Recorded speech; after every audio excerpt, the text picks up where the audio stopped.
Thank you guys for joining us today, and thank you to Mimi and Lucy for taking time to share your experiences with us.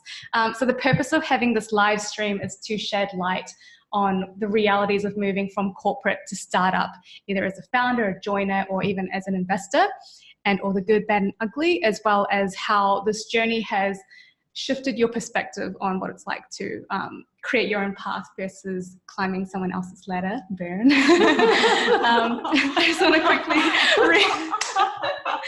so it sounded better in my head. No, it worked. Just want to introduce you guys for you out there. So Lucy started M&A at Goldman's and realized you were drawn to technology and working with founders. So you moved to London, worked with a range of startups, and then head back to Sydney to join venture capital at NAB Ventures, and then joined Grok Ventures, which is Atlassian co-founder Mike Cannon-Brook's VC firm. And Mimi, previously investment banker at Goldman's, took a sabbatical and went home to Morocco, which inspired you to create an ethical beauty platform, Akhal Beauty. And that platform has helped to empower working women in the villages of Morocco. And after that, it's just been a roller coaster ride for you. So I'm so excited to unpack that. So there's just so much experience packed in you guys, and it's just so fresh and front of mind as well, since all of this stuff has happened over the last couple of months. And that's like the main reason why I wanted to put you in front of everyone else. And there's also just a bit of structure to this conversation. We are first going to talk about the pivotal moments of what caused the change in direction in your careers and how the mindset has evolved over time, and all the things that you wish you'd known before so you can do it a bit better next time. And finally, talking about Mimi, just briefly in your experience, the US, talking to investors and things like that, and Lucy, what it's like being on both sides of the table. Awesome, let's get started. Cool, so Mimi, yes. When was the moment that you realized that you wanted to do something a bit different? What was that trigger moment for you?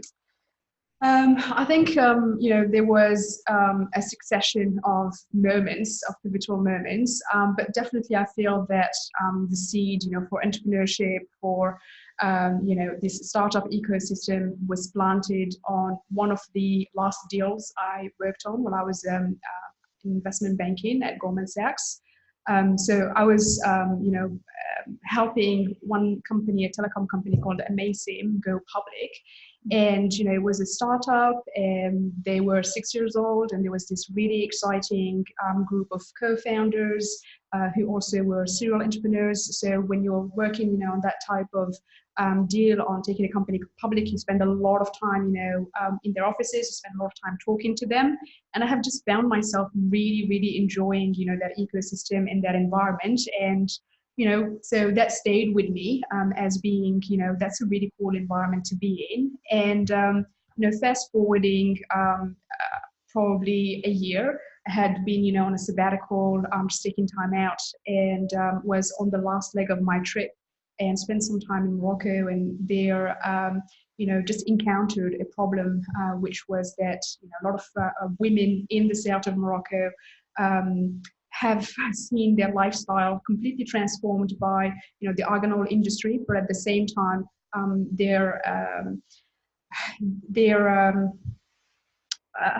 environment was completely stagnating for the past 10 years because they were being paid the same amount that they were paid 10 years ago, despite the fact that, the products that they were creating, these argan oil products, were super popular here in Australia and in, developed markets. So, coming back, I think, to Australia and having seen that and experienced that and seeing, that there was a mismatch between the quality that we were getting, and there was also definitely a mismatch between the popularity of the products here and the life of the women out there. Felt like there was an opportunity to rebalance that scenario, and that's really how I think I've got the trigger for Akhal.com, for Akhal Beauty products. Awesome. Yeah. What about you, Lucy? I was slightly similar in that it was more of a culmination of events that sort of led me to kind of step outside of IB. But it was funny, I was thinking about this a lot earlier, and the reality was that I went into IB expecting that it would kind of provide me some foundational capabilities and skills, but I never considered myself a long-term career banker. I always knew that I'd want to do something else for the long term. And so yeah, I had a really interesting experience working in investment banking. I had incredibly passionate bosses who were very talented at what they do, but came up, I thought, in a bit of a different market. But there was a lot more tailwinds in banking and finance than there are now. And it's a much more difficult industry, I think, to do well in. And what I saw was sort of emerging technology companies doing really well and sort of really prospering and thriving and sort of taking that share where financial institutions previously had. So I thought it was a really interesting space to get involved in.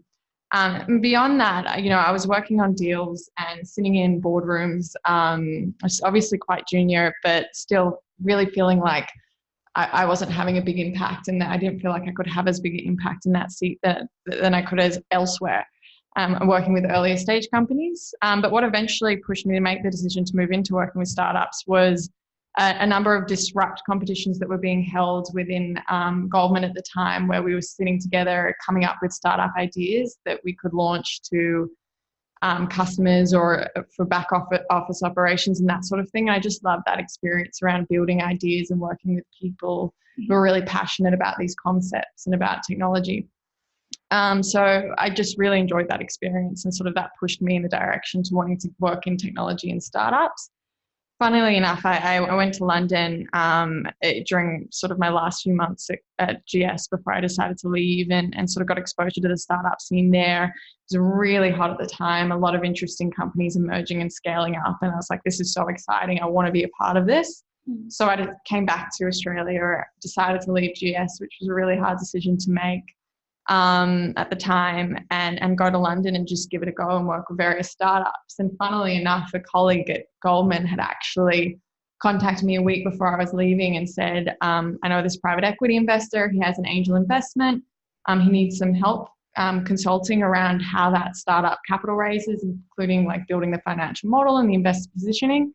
And so basically the day I left Goldman, I started working with this startup and this investor, sort of helping them thinking about capital raising and corporate finance. So it was somewhat a decision, but then also somehow a little bit organic as well. It just sort of all fell into place. Mm-hmm. So before that, you guys had this image of working in a startup as fast-paced, high energy, really awesome. Like, I want to go and be in that scene. That was the before. How has your mindset changed after you worked in that industry? Has it sort of played out to what you like dreamt it would play out to, or has it been quite different? I think for me, the experience as a founder of a startup, it's probably different than working with startups or within a startup. Mm-hmm. There's definitely a distinction to be made between a startup that has gone through a couple of, fundraisings and a startup that is not there yet. So I would say that, that really makes a difference whether your startup is funded or not, and the challenges and the issues that you face are going to be significantly different. And so, also how you decide to fund, whether it's bootstrapping or VC or what have you. Exactly. So absolutely. So I think for me as a founder, what I was expecting was definitely a lot of hard work, was definitely a lot of challenges, and I got plenty of that. But what I didn't expect was the fact that, you just have to be proficient at so many different things. So coming from an investment banking background, you know how to build a model, you know how to put together a presentation. That's really awesome. But, creating an online business, there is so much that goes into it that was not part of my skill set that I needed to get up to speed on. That was really quite challenging. I didn't know anything about SEO. I didn't know anything about PPC. I didn't know anything about customer acquisition, basically. It's just not something that you have to deal with, practically when you're in investment banking. So, it was challenging in some ways that I expected, because I had met up with a couple of people who had gone through that journey. And then it was challenging in ways that I didn't expect, because a lot of the people that I had spoken to at the time were coming from that tech background. And I think that some of the issues that you face as a tech company are going to be different from issues that you face as a manufacturing business, which is what we also are. So yeah, getting up to speed on supply chain management and things like that was not really what I expected to be doing, but those are things that you have to take care of as well. Yeah, and I would really agree with that sort of what I ended up doing in terms of working with startups and then getting into venture capital is a very different path. And, actually going out there and starting your own company and sort of committing to that journey, the passion and sacrifice that requires is so unparalleled. And I think for me, a big thing has been that perspective shift in understanding what it takes to start a company, and sort of how much hard work goes into that, and sort of the community that is required around that startup to create those outcomes and to create an environment where that person is able to execute and grow. And that's been a really important part of my journey, is learning that. I actually, when I went to London initially, wanted to get into venture capital, and I was really lucky in that a friend introduced me to a really successful angel investor who had a startup in SF that he'd exited it, and then went on to fund a bunch of companies and advise them on their board. And I sat down with him and I said, I want to get into VC. He said, why do you want to get into VC? I was like, oh, because, that aligns with my skill set and I want to work with startups. And he just kept on pushing me, why do you want to get into VC? And he said to me, I just don't think you really understand what it's like to build a startup, to work with a startup, and what that takes. And I don't think you're going to apply the right lens to evaluating startups as investments, because you're just going to look at the P&L and balance sheet from investment banking. You don't get it. Yeah. And he said, just pull up your sleeves and go work with a bunch of different startups and get that exposure, see what it's like. And just every startup just needs so much help. Mm-hmm. They're so under-resourced. Yeah. Even the basic, he's like, if they need a shelf built, go build a shelf. Yeah.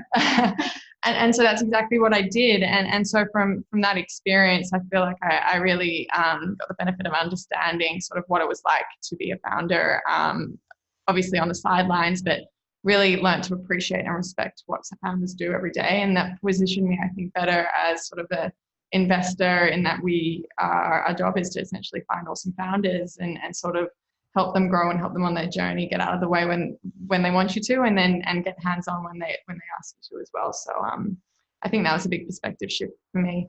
I think another thing that I learned as part of the process is working with different startups and going in the path I took. It was, I feel like, a little bit de-risked compared to actually going out and founding and committing to starting one company. And looking back over those few years where I was working with lots of different companies, I kind of, the one thing I know now that I know then, was that, like, you really do just need to back yourself. And sometimes committing to one project isn't necessarily, it's a little bit riskier at some stages, but we need to kind of change that perspective around failure. Like, if you decide to work with one startup and it doesn't work out, that isn't necessarily a failure, because it's all part of the sort of learning journey. You can get as much out of failures as you can out of successes. And I completely agree with that. And Yeah. I'm just going to echo it. I think I definitely went into this experience being prepared to fail, but at the same time, working my butt off in order to succeed. So if you're okay with failing, if you're okay with losing money and with essentially this whole thing just going bust, that's really great. And you're also getting so many learnings out of it that you wouldn't be able to get anywhere else. So for instance, I'm also the CEO of the business. I think,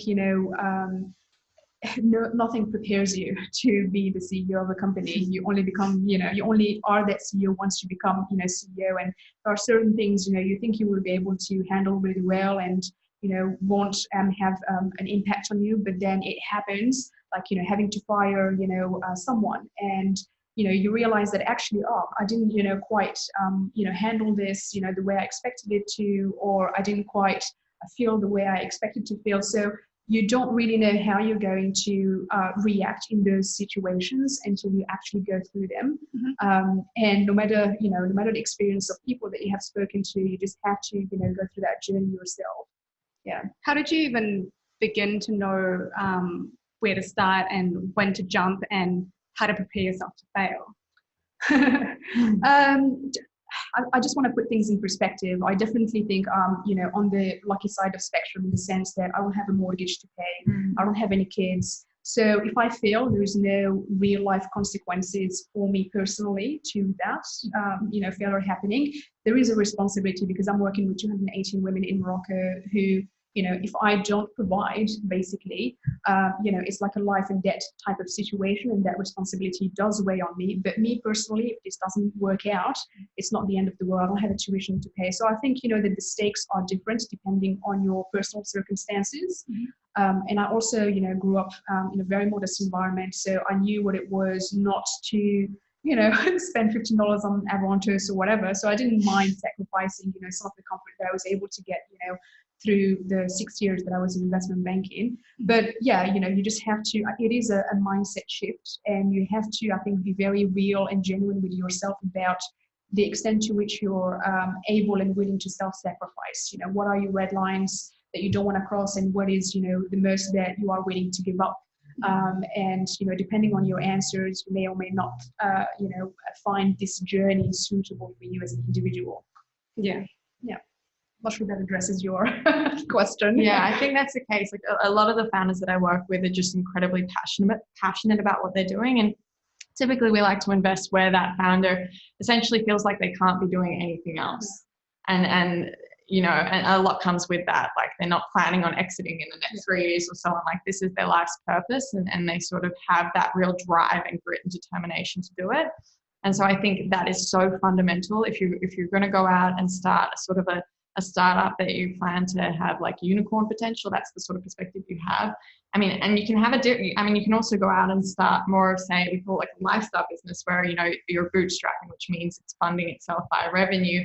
And that's a different sort of journey in itself as well. So there are all sorts of paths that you can take, and certain ways you can de-risk if you might not be in a position to make those sacrifices. If you've obviously got a family, a mortgage and that sort of thing, you kind of often have to take a different approach, but those options are out there.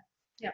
I have a more philosophical question, just in terms of, so when you went into the corporate world, you obviously had some sort of like a career path that you wanted to head down, and now you're doing your own thing. Like, how has your perspective changed in terms of, I'm actually in control of my own life, I'm just going to do what I want, versus I used to have a steady sort of clear path of where I want to head down? I'll let you take that one first. How do you think about it? Yeah, it's funny because I really have felt like at the time my career felt a little bit like snakes and ladders, in that, you start out at a grad program, Goldman, you feel on top of the world when you get the role, and it's incredible experience. And then deep down, it's not the path that you want to be on long term, and you decide to leave. And going and working with different startups in London was an incredible experience. It had serious ups, serious downs, and coming back to work in Australia in NAB Ventures and now in Grok, it hasn't been a clear-cut path, but I don't think I'd be where I am today if I hadn't taken those risks and tried those different things. And essentially I just went with my gut, and there wasn't much sense to it or thought. It's just like, this is the right decision right now. I absolutely have to do it. And so, yeah, I think for me, it's just a matter of, you just sometimes just got to go with what feels right. And, unless I don't feel like you will ever feel truly successful unless you're really passionate about what you're doing. And for me, that was really important in all my decision making. I ended up in banking completely randomly. So I'm not one of those people who knew they wanted to become a banker when they were, 10 years old. Far from it. I didn't know that world even existed. I grew up in Morocco. So I think, I definitely thought I was going to be doing it for 2 years. So the graduate program typically, and acquire, that skill set, and, just take that time to pay back some loans, support the family back in Morocco, and figure out the next step, and just build up, the resume with these prestigious names. And then, 6 years afterwards, I was still there because, they make it so compelling for you to stick around that, I think there's always one thing. Yeah, exactly. Yeah, there is the bonus, the trick. That's right. So there's always, another goalpost. And I think, they're also incredibly smart because, they follow your progression, and they, track you. And basically when they start seeing that you're, having second thoughts or whatever, someone, will give you a good chat and, remind you how awesome you are. And next thing you know, that positive reinforcement just keeps you within the team. So it's a bit of a that's right. So it's really difficult to leave that environment, and basically the more you stay within that environment, the more difficult it becomes. It's harder to leave. 100%. 100%. But I think, for me, because I wasn't, thinking about doing this, from day one, and it just kind of happened. I just hit a point where, for personal reasons, I need to take time out. And like initially, I think I've made that decision in my head on a Friday. Over the weekend, I discussed with my partner, and on Monday I was sitting down with my MD saying, "Hey, this has been a blast, and I have literally just finished, working on, the amazing IPO, and I hadn't been staffed on another deal. I was like, this is the time to pounce if you if you need to leave before you get staffed. Yeah, that's right. Yeah, you need to do it now." So it wasn't like a conversation. I was very, very definitive, and it was, this is happening, and I'll give you 2 weeks to hand over my stuff, and I just did it. Yeah, just like ripping a Band-Aid. Awesome. I actually remember when we first had coffee, and that was before you left for the US, and then another coffee after you came from the US, and it seemed like a big shift of like the whirlwind. And I remember talking to you, and I was just like, holy crap, this is like the sort of almost like the ugly side of like the startups and stuff. Can you just share a little bit about like what you didn't even expect? Like, you thought investment banking was bad, but this is just like a whole nother level. I think you touched upon it when you're, at the early stages. You just have to do so many different things, and everyone has to be willing to roll up their sleeves. And I'm doing the accounting for the business, which, the bookkeeping rather, which, is not really fun, not exciting, but it's, a fundamental part of a small business, and you have to be across the numbers, as the CEO. And I feel like doing the books is a really good way for me to be across that.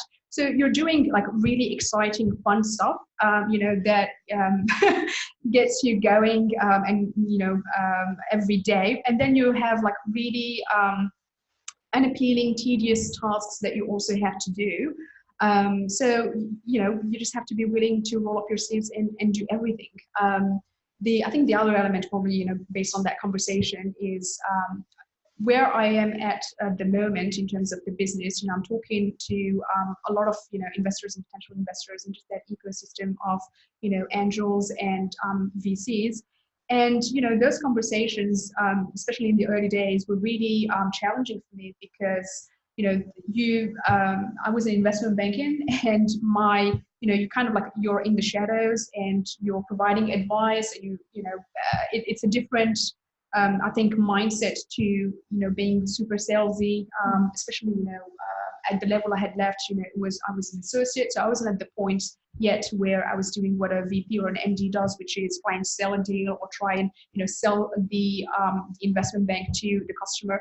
So, that skill set of like pitching yourself, pitching your business is not something that I had developed. So I had to develop that on the go, which was not straightforward. And I think, I think a lot of founders struggle with that. Yeah, absolutely. Yeah. I had to do a reverse pitch event once where they make the VCs get up and pitch. Oh no, horrific. Yeah, of course. Yeah, so hard. You have to work at it for sure, and it's an iterative process, and it takes a lot of practice. And I definitely have not honed that skill down yet, but I'm working on it. But it was even worse in the early days. And sometimes sit down with people, and they will destroy your idea, they will destroy your business. And you'll be wondering, like, why did you take this meeting? Why are we having this meeting if, from the get-go, you thought that this was, a bad idea? So you just find yourself in really, really odd situations. And then you also encounter absolutely amazing people who know that you're not fitting with their investment criteria, but are going to take 1 hour of their really valuable time to give you advice to, just help you out, because they know that it's a very difficult phase, of the business, and the more advice and the more guidance that people from that ecosystem, the VC ecosystem, can give to founder, the better your business, I think, can become. So you'll meet all sorts of people, and you have to be prepared for the worse, and also there are amazing people out there, for sure.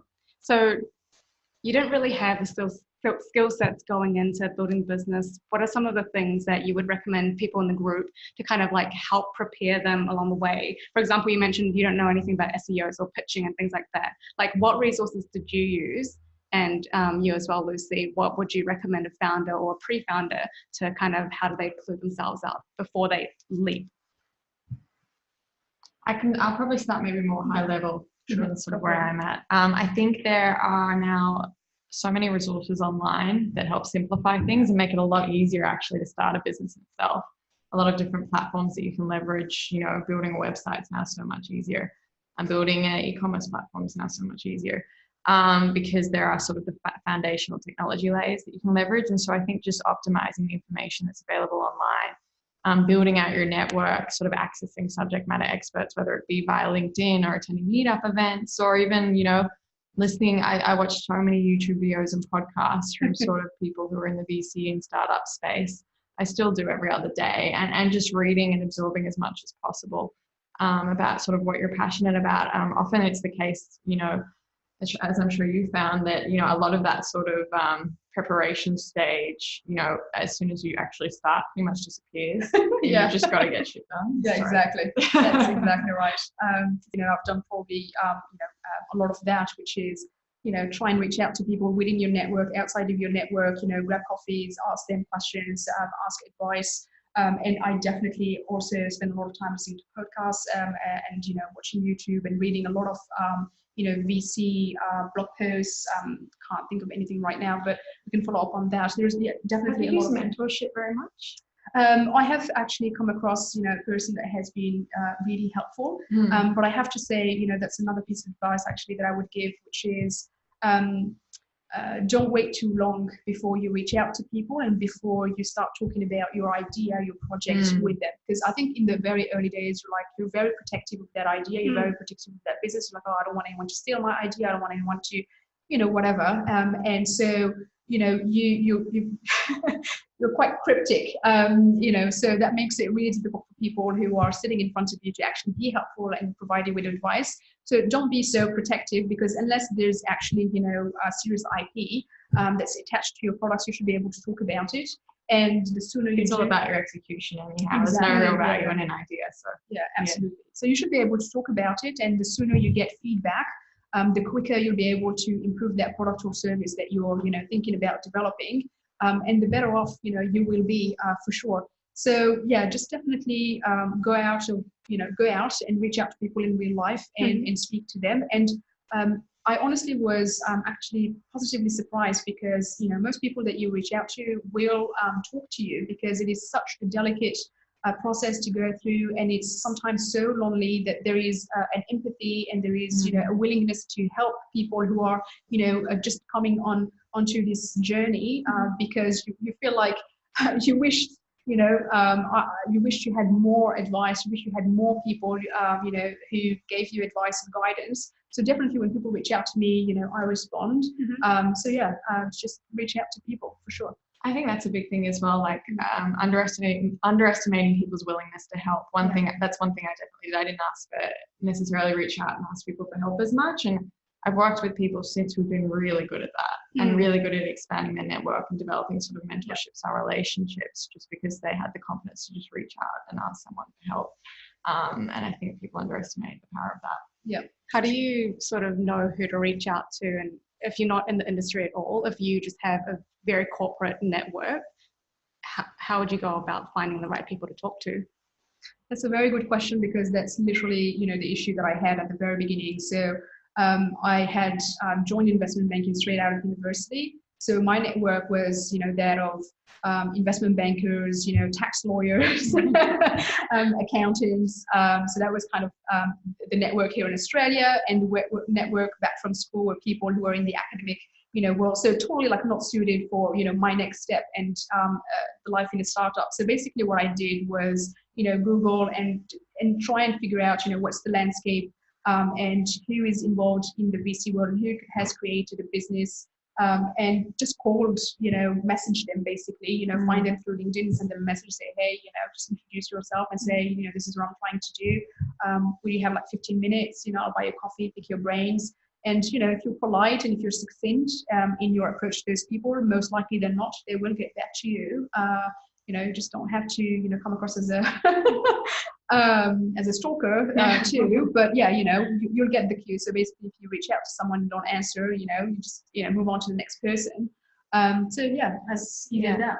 I think also doing some like an interesting alternative is also like doing different part-time courses where they have subject matter experts teaching courses, attending events, meetups, festivals. I would say the best and most founder-friendly festival I actually attended was the Sunrise Festival, which is obviously put on by Blackbird. And I would recommend if anyone's looking to get in the startup scene that they go to that because it is really, it is really skewed toward founders and providing them with the tools. And it was funny. I was there and I was, I met so many founders who were just so willing and keen to offer me different suggestions and around, different things to look at. It was really open and collaborative environment. So I think that's a really good resource as well. Yeah, I was there obviously last year, and that's kind of how I reached out to you as well. But basically, part of I think the program was to pair us up with a couple of mentors, and you had this, I think 30-minute sessions talking to them. So for sure, these things help a great deal. I moved to London obviously to get involved in startups, and part of one thing that worked for me is I was so obsessed with what I wanted to do that I would talk about it 24/7, even when I was out. And I ended up getting a really amazing job via a conversation at the pub. Oh, really? So, I think if you're really passionate about something and you're open about talking about it, a lot of opportunities can arise. Yeah, awesome. I just want to quickly tell everyone that we are open for Q&A. And if you want to raise your hand, ask questions, please do so. I think the main value of this live stream is that it is live. And so if you have any questions at all, don't be scared, just pop it in. You can ask it anonymously as well. And if you want to talk to us, you can do that as well. One question that I had that I wanted to address is a lot of people think that getting into startups require doing an MBA. And a lot of people do want to go into MBA, the Stanfords, Harvards and stuff like that. I guess, what are your views on that versus actually just joining a startup or just going for it? I mean, like MBA is very expensive and it's so few. I mean, I don't know how many people can really afford them. It's such a sacrifice. I actually consider my time in London to be like a sort of quasi MBA and sort of how I spent my time reading, meeting people, working with different companies. So that was my alternative. I think in Australia, if you look at the CVs of a lot of the most successful startup founders, they haven't done an MBA. And I think we've got a really awesome pool of talent that's actually, really scrappy and didn't need to do that. So I don't think it's 100% necessary. I think amazing if you can go and do it. I have a few friends over there now having a wonderful experience building awesome networks, but I do not think it's necessary at all. I 100% agree with that. If your ultimate objective is to create a startup, you definitely don't need an MBA to do that. And, instead of spending $200,000, doing that MBA, might as well put that, towards the startup that you're wanting to create, which is what I've done. 200K seed funding. Yeah, that's right. So, no, definitely, it's not necessary. So particularly in the Australian market, if you really just go, if you're interested in starting a company, go pick a few of your favorite startups, go look at the founder CVs, and I just can't think of any one of them that's done an MBA. Do you want to quickly talk about sort of the experience of going to the US? Why did you choose to go to the US, your time in New York and San Francisco versus the environment, contrasting it with Australia? So I just had the opportunity to spend a couple of months in the US, and I took that, and I spent most of it in San Francisco. And part of our customers for Akhal.com are based out of the US, and our products, our positioning, everything really resonated with these millennial women out of the US. So it felt like it was an untapped opportunity for us that I wanted to explore and definitely grow. So it was really, the 2 months were about exploring how I could set up, the logistics and operational aspect of Akhal Beauty in the US, and I ended up actually just doing it. So I created, a legal entity and, found essentially local partners to take care of our fulfillment, on the ground. So we're pretty much essentially up and running in the US from a logistical perspective, that is, which I did not expect to happen in such a short time, because to do the same thing that I have done in the US took me, I think, a year in Australia. Because I would go to a lot of logistical partners here and would say, hey, this is my business, these are the products, etc. And they'd say, no, you're too small, you're not even 2 years old, not interested in essentially in working together. Or some of them would have like really clunky traditional systems that we weren't too keen on using, wanted something that would integrate with our shopping platform, etc. So it just didn't feel like I could find the right person. And after a year, that did happen, that did eventuate, and that was great, but that's how long it took to make that happen. Whereas in the US, it literally was happening, it happened within a month, basically. I had done a lot of research prior, obviously, but yeah, went on the ground 1 month, and the logistics of the business were set up, which is an incredible, I think, difference, and just a testament to the willingness of people down there to take a risk on and proven essentially brands and proven companies. I think the other aspect of it is like, I thought I might as well, catch up with a couple of people and get a few meetings and get in front of people and just introduce the brand, introduce the business, introduce myself as a founder.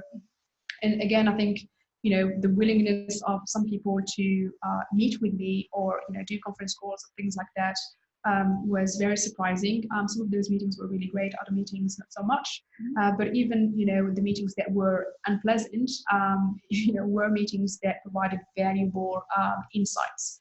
Because I think that one of the things that I had experienced in Australia up to date was, people would sit down with me and, think that the idea is awesome, think the business is awesome, think I was awesome. I was like, well, if everything's awesome, then why don't you put your money behind it? So I wasn't really getting, feedback that allowed me to figure out, what was the hurdle on their part.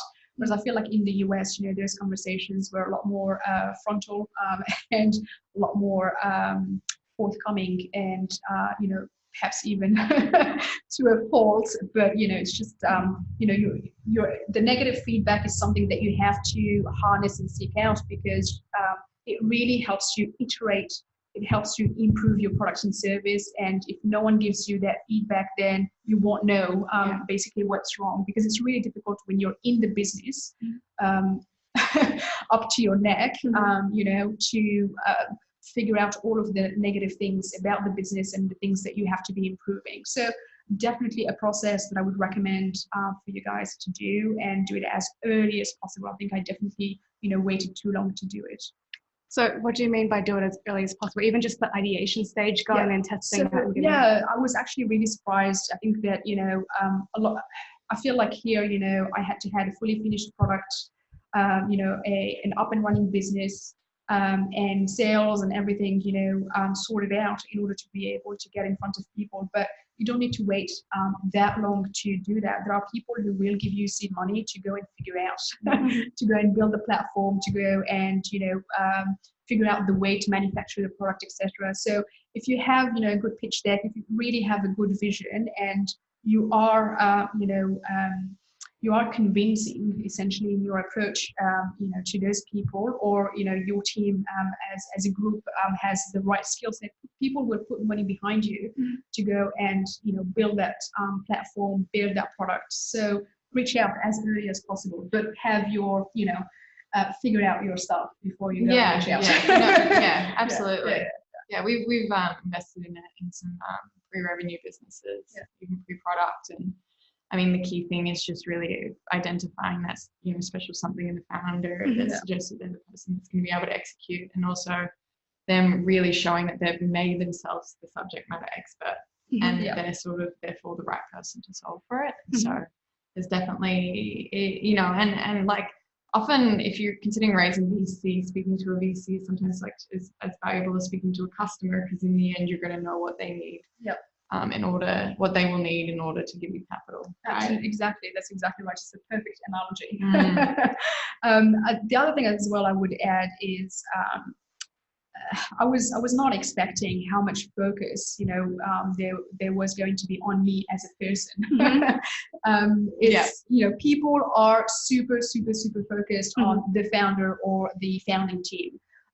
So I found that to be true when I was doing PR campaigns. A lot of people wanted to interview me, wanted to know my life story, wanted to know everything basically. And, I thought, I was like, what about my products? They're bloody awesome. This is what we should be talking about. But they were really focused about me. And I thought that was just kind of like, okay, PR, they're looking for human interest stories. But then in my conversations, again, when I was speaking to people, from the angel and VC ecosystem, it was the same. It was, really, again, a lot about me. Yeah, exactly. So, be prepared to shine the light on yourself. Particularly for really early stage companies, it's often the case that the end sort of product or what have you is very different from what you originally anticipate. And so it's really about sort of ensuring that you really believe that the founder is going to be able to execute again. So, So Natalie asked, if founding a company isn't for you, how do you know which role in a startup would be a good fit for you? Good question. It's a really good question. I spent a lot of time reviewing, and I still to this day, job descriptions. And at various stages of the company, most startups will actually publish the roles they're hiring for on their website. And in doing that, I would sort of identify roles that looked interesting and the skill sets that were required. And on that, in terms of that skill set point, I think upskilling is a lot easier today than it ever has been due to the availability of sort of different sorts of courses. And so I think just really figuring out where you think could be an interesting space to work in, upskilling as required, and just identifying sort of an interesting startup that's kind of offering those sorts of roles. I know it's a really broad answer, but I think there is a huge range of opportunities available with startups, and it just depends on sort of what your background is, and also, again, adjusting your skill set as required if you find something that looks interesting. Yeah, I agree with that. I mean, there's also figuring out, what it is that you enjoy doing. So one of the roles I would like to mention is, a sales role, or being the sales lead. So if you're a person who, doesn't take rejection too well, I wouldn't recommend, choosing a sales role. You just have to, I think, be honest with yourself about, your capabilities and things that, you deal with well, and things that you don't deal with well. Because, a sales role, for instance, there is a lot of, cold calling, there's lots of approaching of people, and there's lots of rejection that comes from that approach. So if you have a problem with that, or if you have a problem with, persistence and doing the same things, again and again, that is, for instance, role that wouldn't be suited for you. So I think just, assessing your personality versus the demand of the job, and, seeing whether that is something that you can see yourself doing over the long run, or getting involved with. Yeah, and actually it really does depend as well on the stage of the company. If you're going with a really early stage startup, typically what you'll be doing is far more broad, and the role will really grow with you. And you could end up in a, as the company scales in a sort of a very different part of the business to where you perhaps started. For larger scale companies, they'll start to look a little bit more like a corporate and having more distinct roles and responsibilities. And so you should also think about sort of what the stages you want to engage. It's sort of, again, like getting involved in the community, reading, trying to speak to some founders. One interesting thing I did just for fun was I applied for roles with startups just to go and interview with them and see what they were like, which is a real waste of their time. But it's like a cool way to get a lens into a startup you might not necessarily otherwise be able to. That's pretty sneaky. Yeah. They'll search you on LinkedIn, like, oh, shoot, she's an investor. I don't do that anymore. They'll speak to me for other reasons now. They wouldn't speak to me back then. Hello. Hi, Rudy. Hi, everyone. Hey. Hey, all right. Sorry for that. And well, first of all, thank you very much for all those insights. You actually answered many of my questions. And so thank you very much. So look, so I lead the go-to-market strategy for a business software company in ANZ, and the question I have is more for you, Miriam. I just wanted to know, how did you validate your idea before deciding, well, this is really a good idea, I'm just gonna go after it, that's the one? So listen, I think that, thanks for your question, first of all. I think that what I have done is put together a business plan, and, just assessed, the argan oil products that were on the market, and, thought to myself, if I can sell better quality at a more competitive price, I'll be able to gain, market share from our competitors. And, basically build an entire, scenario around that, which now thinking back about it is actually very rudimentary and really, that didn't really survive. But basically, I just had the approach at the time, which was very naive, and I wouldn't recommend doing that, to think that if you build it, they will come. And I wouldn't recommend doing that. So I, had these products manufactured and brought into Australia and started selling it, and faced all sorts of challenges because I didn't factor into that decision-making process that customer acquisition is extremely costly, and it's a long process. So you would definitely need to put a lot more thought into your business case, into this opportunity than I did. But now, essentially, when I'm talking to investors, I have, and I have a pitch deck. We're talking about there is an addressable market. So in my case, for instance, it's skincare, and it's $140 billion market, and it's you just have to be able to to give examples of other businesses that have been able to command a market share within that space, and those are your competitors. And if you're positioning yourself within that space and saying that you're commanding a similar market share, you can develop essentially projections. You can develop a revenue model on the basis of that. So yeah, I don't know if you have anything else to add to that. Yeah, absolutely. I think just developing out sort of, it sounds like you did a bit of like a bottom-up analysis on sort of your addressable market and your go-to-market, which I think is a really important part of the process. You see, I meet with a lot of startups that do, just a straight top-down process of, this is my addressable market, X amount of people buy skincare products, and therefore that's my market. But actually thinking more around the nuts and bolts around who your specific customer is and how you're going to actually acquire them, and what your channels are going to be, what your path to market in that sense is going to be is absolutely important, and all investors will really want to see that. And that comes down to just really understanding your customers and where you're able to capture eyeballs. Yeah, and also I think also being flexible with it, because the customers that I had in the early days and the people that I have been focused on from day one are not necessarily the people that actually ended up using my product. So, our products, were very geared towards like certified organic, vegan, cruelty-free, seekers. And ultimately, we've come to realize that we have a lot of beauty junkies who do not care about, products being certified organic, but who find that, these products are performing extremely well for them. And they're an attractive price point, and, they've become, a significant part of our customer base. So, there are certain things that will be unexpected. So just be a bit flexible about, the customers that you think, should be a target as well. That's one thing that you often find people struggle with, is they have an idea, a vision of in their head of what their customer is. But I think it's really far more important to actually get to know who your real customer is and spend time. Obviously, I think particularly with your first 100 customers, you can get a lot of value out of really understanding who they are and then developing your roadmap around that. 100%. I mean, I know them by name, basically. Well, maybe I knew them by name now.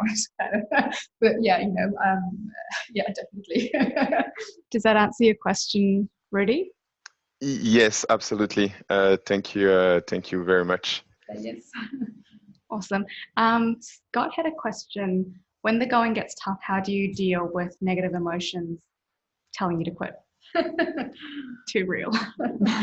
No, it's a very good one. I think, over the past 2 years, I definitely have done a better job handling those negative emotions. So I think in the beginning, it was really, really overwhelming, especially like the first 9 months, it was brutal.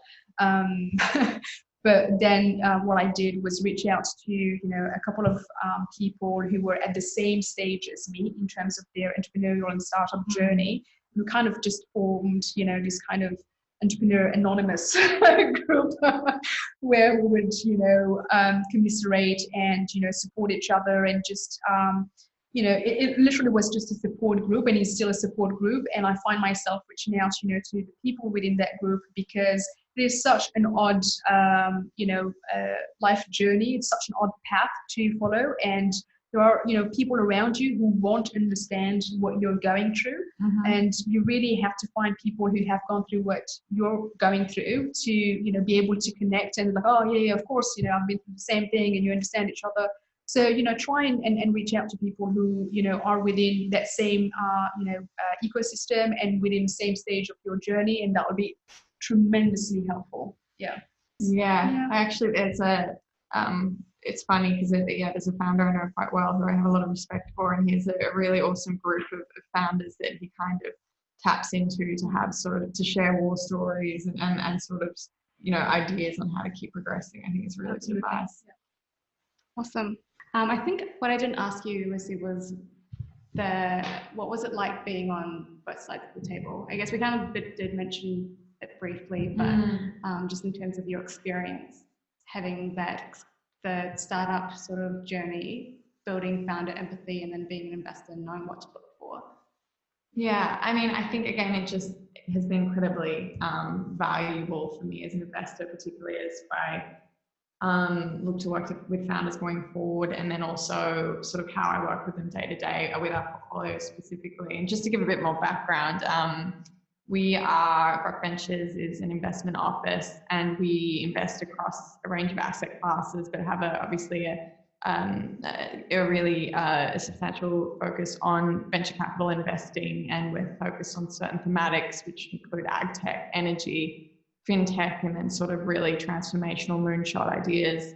And a large part of my role is meeting with founders and trying to identify ones I think can really execute on sort of really transformational visions.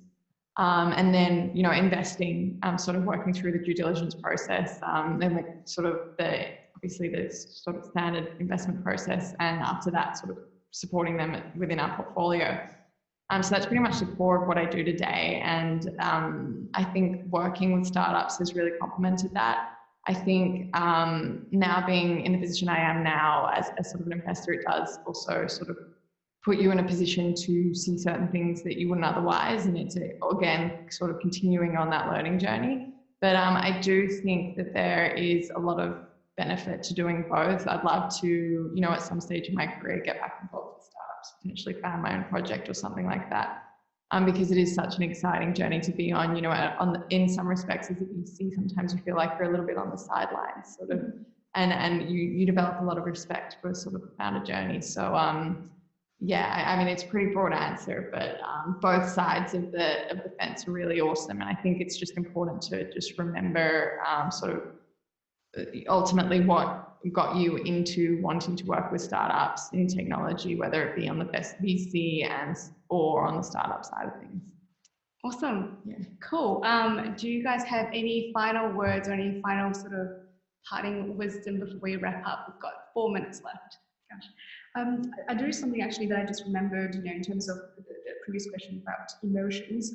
There is one thing I'm doing, that I have been doing for the past 9 months, which has worked out for me, is journaling. So that might come across as being, a bit new age and history, but it really does help to, just write down what your objectives are, at the beginning of the day, and see whether, at the end of the day you have reached those objectives. You can even, do it on like a weekly basis, but it helps to find ways to track your objectives and to, make sure that what you're doing on a daily basis is contributing to achieve those objectives, because things can get really, really crazy.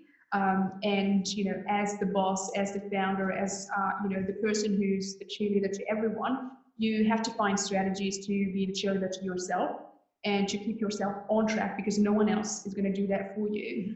So whether it's journaling, whether it's something else, just figure out ways to determine what your objectives are, track them, and make sure that you're keeping your eye on the prize, basically, because life can get really crazy. Yeah, no, definitely. Not just as a founder, but just journaling helps me as well, because I do that. And I was just talking to my manager, Nikki, and he actually said to be a better investor, you need to sort of track your thoughts and see your predictions of what this company is in your mind right now, and see if it actually plays out. And if you sort of have any current sort of views or biases that might kind of help you, hinder or help your views and stuff like that. So I think journaling is amazing for just anyone at all that just wants to improve, full stop. Yeah, I agree with that. I need to stop.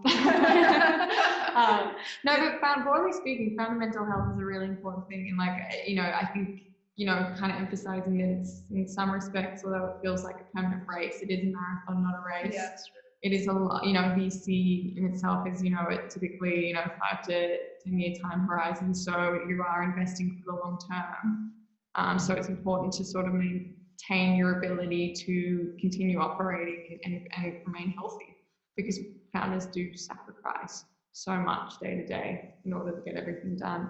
Another just thing I would think about is, we've touched on this a little bit, sometimes it always gets harder to leave. Mm-hmm. So it's very difficult, I think, to leave the safety of a corporate job, to leave that brand name, to take that risk. But I think if you feel like your passion lies elsewhere, doing your research and finding the right opportunities and taking that risk, the payoff in the end can be pretty incredible. And it might not always feel like you're succeeding, but I think sometimes we need to kind of break down what we view as failure, because a lot of the time that's what creates sort of the greatest opportunities. Last question, if you had to go back and do it all over again, would you stay or would you leave? I would definitely do it all over again, and I would do it better, faster, and cheaper. That's, for sure. Kind of hindsight, it's a funny thing. Absolutely. It's been so much fun. Life's been so interesting. Awesome. Thank you so much for joining. And I think the last thing was we're going to give away the Lean Startup book if you guys share any insights, just like a tweet or a post about what you've learned from Lucy and Mimi, and show it up. Yeah. I mean, you probably would have read it or heard about it, but it's just such an awesome book. Just sort of, it really restructured the way that I thought about testing out ideas and doing it, as Mimi said, faster, better, and cheaper. It's a really good manual. So if you don't have that and you don't want to do a post, just go out and buy it anyways. So if you guys want some really awesome beauty products. So you guys can use creator mode as a discount code at checkout to get 20% off.